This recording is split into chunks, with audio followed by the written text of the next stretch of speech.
अगर आप भी चाहते हैं बिट्टू मलंगिया इंटरटेनमेंट का ऑडियो वीडियो सबसे पहले आप तक पहुंचे, तो लाल बटन को दबाकर चैनल को सब्सक्राइब करें और बेल आइकन दबाना ना भूलें।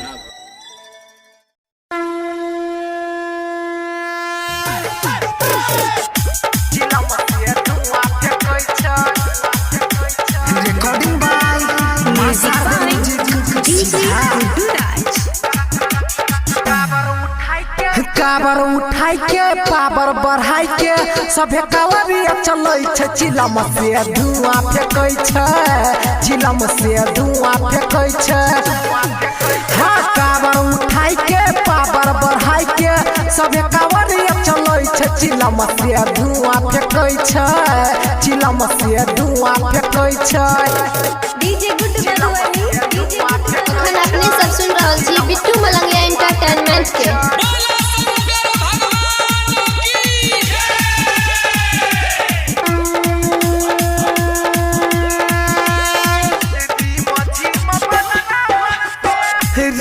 झिम बदरा बरसे गुजै छै सगर बोला बम रे। हाँ झिम बदरा बरसे गुजै छै सगर बोला बम रे। कियो पिए सिगरेट किया मारै छै गांजा के दम रे। गोरा की भौजी पतरा की भौजी चुपे चोरी से देखै छै, चिलम से धुआं फेंकै छै, चिलम से धुआं फेंकै छै। हाँ, काबर उठाई के पावर बढ़ाई के सभे कावरिया चलै छै, चिलम से धुआं फेंकै छै, चिलम से धुआं फेंकै छै। DJ Guddu Baduani mix by Bittu Malangia.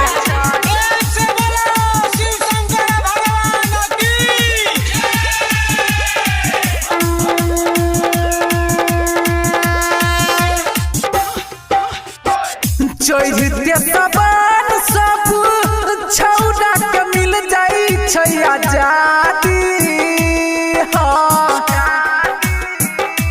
हाँ चढ़ते सबन सब छौड़ा के मिल जाई छै आजादी। मारै छै सुट्टा कह के भोला बाबा के प्रसादी। राम कुमार राइटर पंकज के देखी रे डीजे पर खूब नचै छै, चिलम से धुआं फेंकै छै, चिलम से धुआं फेंकै छै। हाँ, काबर उठाई के पावर बढ़ाई के सभे कावरिया चलै छै, चिलम से धुआं फेंकै छै, चिलम से धुआं फेंकै छै।